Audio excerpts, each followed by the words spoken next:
everyone, it's Jen. Welcome back to my channel. So today I'm doing all my recently reads for May, I guess. I had a bunch in April. I read a bunch in April, but I did not do any video for that because there's just way too many. There's even way too many in this.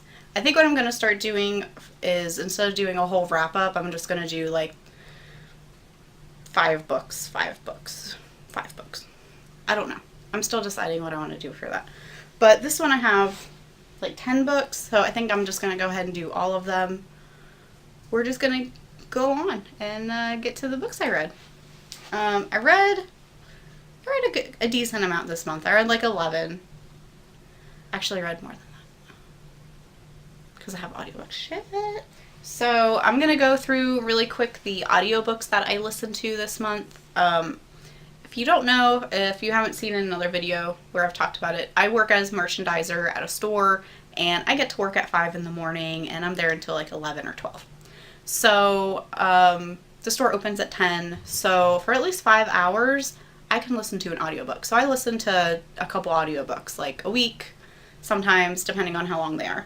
So I'm just going to go through the audiobooks that I listened to first and get those out of the way, because I have to look at my Goodreads to remember what I read. Okay, so the first one that I listened to was The Giver by Lois Lowry. This is like a middle grade book, dystopian. It was actually the first dystopian book I read ever when I was, I don't know, in middle school, I guess. And I remember liking it a lot back then. It's about this like community who they don't see any color. They're very regulated in every single thing they do. They're all the same. They really, they strive to have sameness. And they each, when they get to a certain age, I think 12, they have to have a certain job that they are required to do. So this is about this boy Jonas, who ends up becoming the receiver of memories. And his job is to learn all the memories for the entire world, like community, entire world. But none of the people in his community know these memories. It's only the receiver that knows these memories, because they're worried that if all the other people know, that they're not going to be the same anymore. They're going to be making choices, and they could be bad choices. And you did that whole thing. And like, they don't know what real love is, and like things like that. Like, everything is chosen for them. Their children are chosen for them. Their partners are chosen for them. Their jobs are chosen for them. They have no choices in their lives. So Jonas meets this man who is the current receiver, who they call him the Giver now, because he is giving Jonas these memories. And Jonas learns that the world is not what it seems, his community is not what it seems, and it's just about him like learning about these secrets and deciding what to do about it. And I really liked this book when I was younger. I remember loving it. But this time I think I only gave it 2 stars, because it was really boring, to be honest. Like, it was a 6-hour audiobook, and the narrator was really good. It was Ron Rifkin, I think, who's an actor.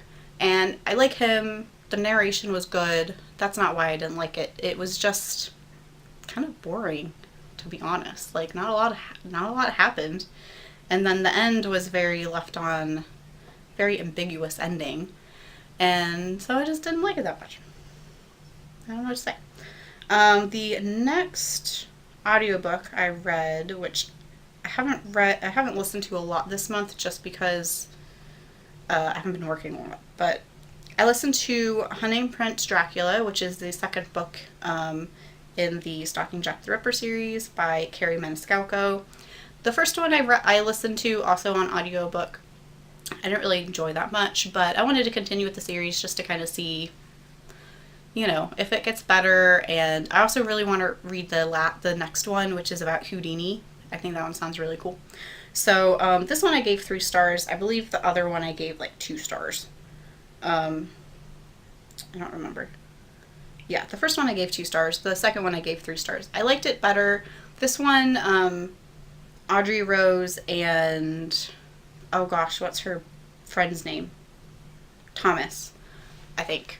So Audrey and Thomas go to a school in Transylvania, which is pretty much Dracula's castle, to learn more about forensics and all that kind of stuff. And there's like a mystery going on with these murders that are being drained of blood. So, of course, Audrey Rose and Thomas, they have to figure out what's going on because that's what they do. And it's pretty much the short of it. The mystery was pretty good, although by the end, like, I knew who it was. It wasn't, like, really a surprise. The writing is still just okay for me. It's not the greatest. The characters, I really like Thomas. I actually like them better in this book. Their relationship, I really liked their banter back and forth, and I liked that. I really like Thomas. He's my favorite character. He's just really funny and sarcastic, and I love people like that. Audrey, she's okay. Like, I appreciate that she's very smart and feminist for her time, but she just kind of annoys me for some reason. I don't know why. She annoys me, but she does. But, so yeah, it was just okay. 3 stars. And like I said, I do want to read the 3rd book because it's about Houdini, and they're on like a cruise or something, and it sounds really cool. So, I guess that was the only 2 I listened to. I also I re-listened to Ready Player One for like the 2nd time this year because I just love that. But, I'm not going to talk about that because I already talked about that. Okay. I still need my phone so I know what ratings I gave everything. The latest book I read was Dumplin by Julie Murphy. I just finished this like 2 days ago. So this is about Willow Dean, who is a self-proclaimed fat girl at her school. And she works at a fast food place with a really cute boy, Beau, who's popular and like a star basketball player and all that kind of stuff. And he ends up liking her, and she is like, wow, like, how can you like me because I'm fat? It's like, come on, please. You can like people because they're fat. Or not because they're fat, but you know what I mean, people, okay? Like, come on. But instead of like being like assured and feeling like great about herself because of their relationship, she really starts to like doubt herself. And so like she was really confident, and then it just kind of goes downhill, it seemed like. So she ends up, her and some of the other like kind of outcasts from her school end up joining the beauty pageant, which is huge in their Texas town. It's called the Blue Bonnet Beauty Pageant. And her mother runs this pageant. She was a winner like way in the day. So it's just about her like learning how to be more confident with her body and herself, and learning, about herself and her worth, like her self-worth. And it was really cute. I gave it 4 stars. I did knock a point off because Willow Dean annoyed me in a good part of the book, just because of how she acted with like especially her friend, her best friend. Like, she just seemed very hypocritical about some things, and it was like all me. And that just kind of annoyed me a bit, because I could see where she's coming from, but she didn't have to be mean about it. And she was just kind of hypocritical. So she annoyed me a little bit, just a little bit, and that's why I knocked a point off. But it was a really cute read. Very, I think, body positive for the most part. There was a couple things that, she calls some skinny people like twig bitches and like stuff like that. But, so it's not totally body positive, I guess, in that respect, because, when you're you should be everybody positive. Like, you shouldn't, look down on people for their body at all, like, ever. No matter if they're fat or skinny or have a limp or have bad teeth or whatever. Like, you shouldn't do that. And Willow Dean did do that a couple times in this book, which kind of also annoyed me. But overall, it was really cute. I totally recommend it. I am reading like the companion novel to it now, and I'm really excited to finish that because it features 2 characters from this book that one you liked and the other you didn't. So it sounds pretty cute. The next book I read, none of these are in order, so I don't know when I read them. But I read Goodbye Days by Jeff Zentner. I think I gave it 4 stars. Now I have to look. Hold, please. I actually gave this book 3 stars. So I really like the writing of it. And so this is about, oh gosh, what's his name? Carver. So this whole premise is weird to me. Okay, so this is about Carver. He had 3 friends who died in a car wreck recently. And people are blaming him for it because he sent them a text message. The one driving the vehicle. And then they got in a wreck because the guy driving was texting him back. But people are like trying to sue him and make him responsible for the whole accident and the deaths that it caused. And yes, he did know that they were in the car, but did he really know who was driving? I don't know. But, you know, they could, I don't know. Like, the whole premise is weird. I don't know if you could actually, like, sue someone and, like, actually win because someone texted them and then they died. I don't know. The whole premise seems weird to me. I don't know. But so it's about Carver and about him dealing with the deaths of his friends and feeling responsible for it. And he ends up kind of doing these last days with his 3 best friends' families. So, and these families are in different stages of grief and blame. So the one, his grandmother doesn't blame Carver at all, and they're very good friends, and so he goes with her on like a last day of being his friend. So they do things that the grandmother and his friend would have done. And so he does that for each of the families. Some of the one family kind of blames him, but they're not going to be like totally nasty about it.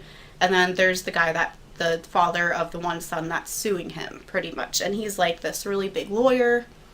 And so it's just about all these people like grieving and dealing with this tragedy that happened.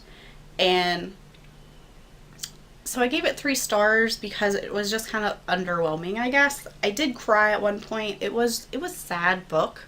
I felt when I read it, but it also just kind of left me underwhelmed at the same time. And I don't want to give anything away, but I guess the end kind of underwhelmed me a bit, and the whole thing, the thing about him being sued, like how it was resolved and like stuff like that, I guess. I don't know how I feel about this book. That's why I gave it a 3, because I don't know how I feel. I liked it, I enjoyed it, but at the same time it was just okay. And sometimes books are just okay for no reason. Like I didn't connect to with it for whatever reason, and this was one of them. I still recommend it. It was good. It had a good plot line. The characters were good. The writing was good. Like everything was good about it, but it was just okay. So yeah. So yeah, 3 stars, just okay, but also still recommend it if that makes sense. Then the next book I read was Ship It by Britta London, and this was cute. It's about this girl, oh gosh, what's her name? I never remember names of people, okay, just so you know. Okay, so it's about Claire. She's obsessed with the show called Demon Heart. She writes like fan fiction. She's like a really big fan fiction writer, like very popular. And she ends up going to this convention where the cast of Demon Heart are doing like a panel. And she asks, because this is because she writes slash fan fiction, which if you don't know what slash is, that's a gay LGBT fan fiction, for 2 of the straight characters on the show. And she asks in this panel, would these 2 characters ever get together? Like, I feel like they like each other and they're romantically involved. And the cast pretty much laughs at her. Well, the one guy the main character laughs at her pretty much. What's his name? Forrest? Yeah, so Forrest just kind of laughs it off, creates a whole PR issue, like crazy massive PR issue. So they end up kind of hiring her to come on this Comic-Con tour with them to kind of, you know, make everything better, you know, like, oh, we didn't really laugh at you, and, you know, just kind of sneaky like that. So she goes on this tour with them. She ends up kind of being friends with Forrest, who is the guy that laughed at her. And then she ends up kind of helping him they kind of helping them each other in a way, like with their sexualities. So she's not out, or she doesn't know what she is. She has no label for what she is yet, but she ends up falling for this girl that's a artist at this con. And Forrest kind of feels, he's not exactly like homophobic, but he just doesn't get it. Like, he just, you know, he's forced to like question his assumptions about sexuality and stuff like that. So even though, like, if you don't know, I'm a huge geek, obviously, but I go to Comic-Cons. Like, I love Comic-Cons. I go to Dragon Con every year. It's huge, 80,000 people. It's amazing. I dress up. Like, I do the whole shebang. And so I thought I would really love this because it takes place just at Comic-Cons. And, like, okay, first of all, let me look at this cover. This is the hardcover. Like, isn't that so cool? And it's like, these are the people you see at a Comic-Con. Like, you see these people dressed up and stuff. And it's just really cool. Anyway, I just, like, love that. But so, I really thought I was gonna like it, but it left me feeling underwhelmed again. Because the hair, oh God. Something happens that really pissed me off. A couple things happened that really, really pissed me off in this book, that the characters do, specifically Claire. Like, there's some stuff that she does that, like, really, really pisses me off. Like, oh my God. And I can't talk about it because I don't want to give you spoilers. But it like shows you the darker side of fandom and how crazy fans are. Like, most fans are very, like, friendly and understanding and nice and everything. But there's a dark side of fandom sometimes. Sometimes you get the crazies. And Claire is just so obsessed with this show and these characters that she wants them to be gay so bad that she does a couple things that I really did not appreciate. But on the other side, the creators of the show also are not great people. But, you know, it's their show. They can do it however they want, no matter what. So I gave it 3 stars because it just was just okay. I didn't really like Claire. She did questionable things that I really hated in this book. And she showed, like, that there are fucking crazy people in fandoms, like, which we know there are, but we don't talk about them. But, even though I said 3 stars, like, it is a good book, just to kind of see that the whole relationship between fans and the creators of the work, that whole relationship, sometimes it can be a good one and sometimes it's not. But it is good with, like, Claire figuring out who she is, like, and her sexuality, and, you know, you don't have to put labels on everything. Like, if you just like her, there you go. You don't have to come out and be like, I'm a lesbian, I'm bi, I'm whatever. Like, you don't have to do that. You can just be who you are. You don't have to label it. So it was good for that too, for LGBT, like, representation, and also, like, just, like, representation in general. Like, it was good. There was people of color in it that were main characters, and so yeah. So it was good, but it was also just okay. Okay, the next book I read was A Darker Shade of Magic by V.E. Schwab. I'm really late to reading this. I know, like, this has been out for quite a while. It has really great reviews. Everybody loves this series. And I can't really give you a really great review of it, I guess, because I had read about half of it a year ago. 2 years ago, I read half of it, and then I just continued the rest of it. So I don't remember a lot of what happened in the beginning. But I did give it 4 stars. I did like it. Like, it was good. I definitely want to read the rest of the series. I like the characters in it.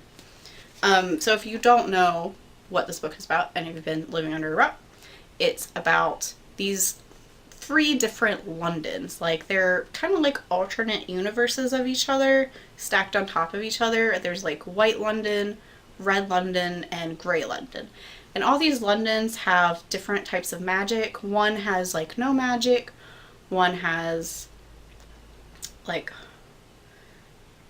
yeah. So Grey London has no magic. Red London has lots of magic, and magic is like revered and everything. And then White London is being drained of magic. So it's about this guy, Kel, who he is some kind of, I don't remember what he's called, but he's like a traveler. He's the only one that can travel between all these Londons, because like the king, the royalty of all these Londons are kind of keeping in touch, and he's like the messenger. So he can do that, and then he somehow brings some kind of magical object from there. So there's also Black London a long time ago, and it doesn't exist anymore because something happened. I don't remember what happened. Sorry. Something happened to Black London. It doesn't really exist anymore, but something from Black London came through with him, like a token. And it has more magic than any of these Londons. So there's people after him trying to get this token. He runs into this girl, Lila, who's like a thief and pickpocket and not a great person. So they end up joining forces to get rid of this token and save each other and everything like that. So that's basically, what it is. And I really liked it. It was really good. I really love the characters. I love him, and I like Delilah, and so I really liked all the characters. I think the premise of like all these Londons are really interesting, and I am really interested to see like where it goes from here, because it didn't leave on a cliffhanger. So I'm just like interested to see like what happens next. So it was really good. Next, I read Frat Girl by Kylie Roche. And this is a book about Cassandra. There's a school, college that Cassandra wants to go to, but it's really very, like, it's hard to get into. To get into the school, you have to have, like, a research project for the scholarship. So she pitches this project as her going to this frat house that is on probation for being misogynistic, after they did some kind of weird, they did a Women's Day party, but they had signs that said like, you belong in the kitchen and make me a sandwich and like stuff like that. So they're on probation, and so she pitches this research project about joining a frat. She's going to go to the school, join the frat, and write about what happens, pretty much. So that's what she ends up doing. She joins this frat house, and she ends up kind of changing it a little bit, changing the people of this frat house. So all the guys, and not all of them are like sexist and everything, but they all say things like guys do. Like, guys say stupid shit sometimes, and this doesn't mean they always mean it. So that's kind of like how these guys are. So it's about her and her relationships with these guys, but also keeping this huge secret that, this is all just for a research project. And at the end, like, they're all gonna know that, she lied to them. And so she forms friendships with these guys, and she changes their minds about things. And like one part I really loved, she did a sex ed talk with like all the guys, and they all like ask questions, and like it's just, that scene was so cute. But so it's about her just like, you know, changing their minds of these guys and her friendships with them and relationships and everything. And it was just really cute. I really like reading stuff about college because, like, obviously, like, I'm in high school, so a lot of the YA books are high school based, and which are fine. I still enjoy them, but I really, like, related to this a lot because I went to college and I was in a co-ed fraternity, but still a fraternity, and I had sorority friends and fraternity friends, and I went to these kind of parties that they had, and there was that one fraternity on campus that you didn't go to because there was date rape, drugs, and there was the fraternity that I would go to parties at who were like the best guys in the world, and you know, everything like that. So I really related to this a lot. Like, I just like the whole college experience and frat experience, like I related to. So I really enjoyed it. I thought it was really cute. I gave it 4 stars.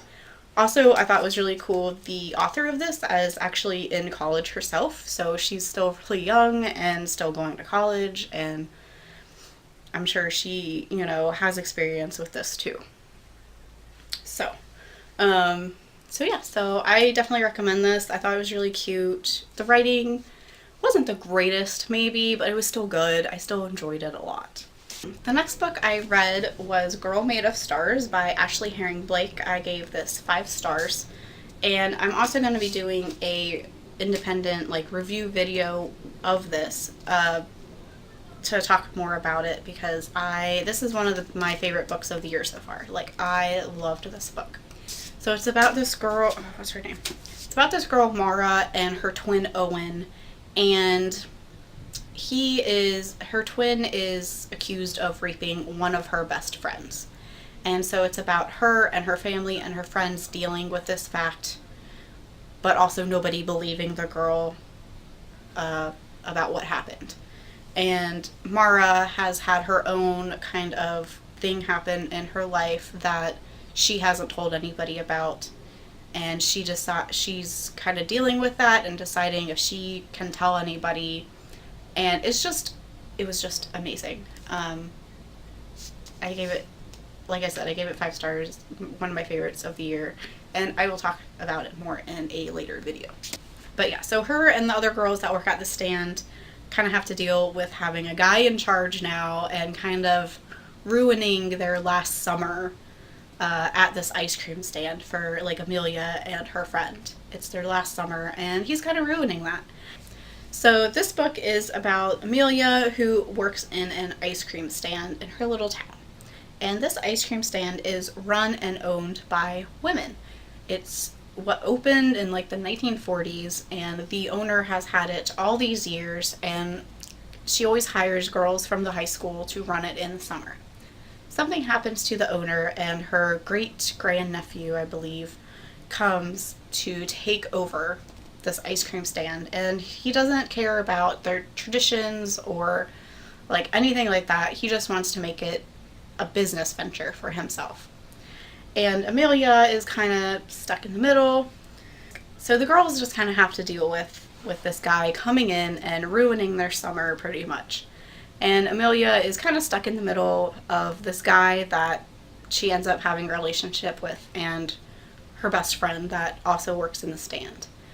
And it's just about her kind of going through the summer, figuring out who she is and what she wants. And then by the end of the book, she ends up like going after what she wants. So it's just pretty much about friendship and you could first love and you know, that kind of thing.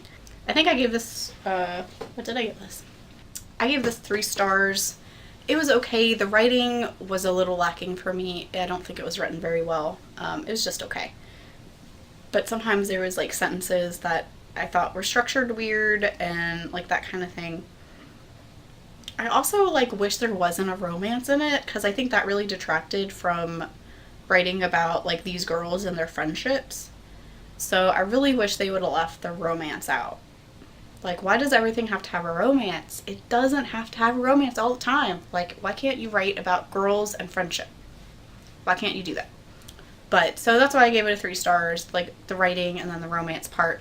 But otherwise, it was pretty good. It was cute. Like I really enjoyed reading about this ice cream stand. Like I wish it existed because it sounds so cool.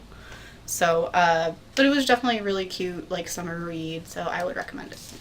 The last book I read was Always Never Yours by Emily Wibberley and Austin Siegmund Broca. And this book is about Megan, who is a senior in high school, and she is like a director of the plays that their theater department does. She has to have 1 acting credit on her application to get into this arts college. So she ends up trying out for Romeo and Juliet, but just as like a very small part that has 2 lines. She ends up becoming Juliet. And she is also the girl that she says is the one that the guys date before they meet their true love. So all the guys she's ever dated dates her and then immediately finds their true love. So she also comes from divorced parents. So her ideas of like love are a little lacking, let's say. Because, you know, she's never been in love or found that because nobody ever stays with her to find that for them. They just always go off and find somebody else after her. So there's this new guy, Owen, that's part of the theater company. He is a screenwriter and ends up as also an actor in this play. So his friend is someone that, oh my god, what is her name? Megan. I don't know, I just read this book. So his friend is someone that Megan is interested in.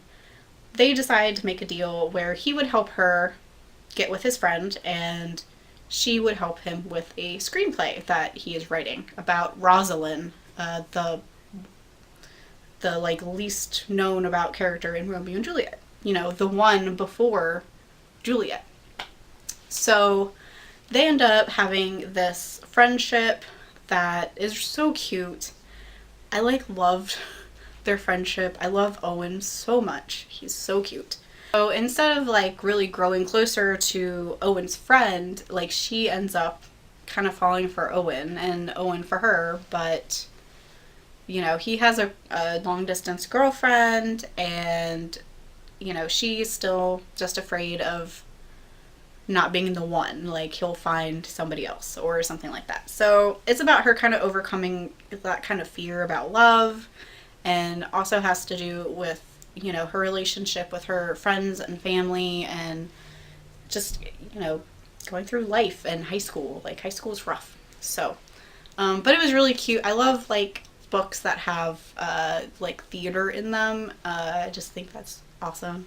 It was just really cute, very heartwarming. I really liked all the characters. Yes, they were flawed, but they were like realistically flawed, and like everything was really realistic, I thought. I even cried at the like a little bit at one part. Like it was just some stuff like dealing with her and her family, and I'm just like, ugh.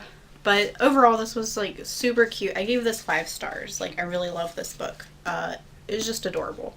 And it, like I said, very heartwarming and just like, oh, it was a good book to curl up with, like on a day that was really gross out, and just, it was good. So those are the last, lots of books that I read. There was a lot. Next time I do recently reads video, I'm only going to do like 5 at a time instead of a bunch because it's just a lot. Who knows if you'll even watch all of it, but there you go. Thanks for watching, and if you haven't, go ahead and like and subscribe, and come back and see me later. Bye!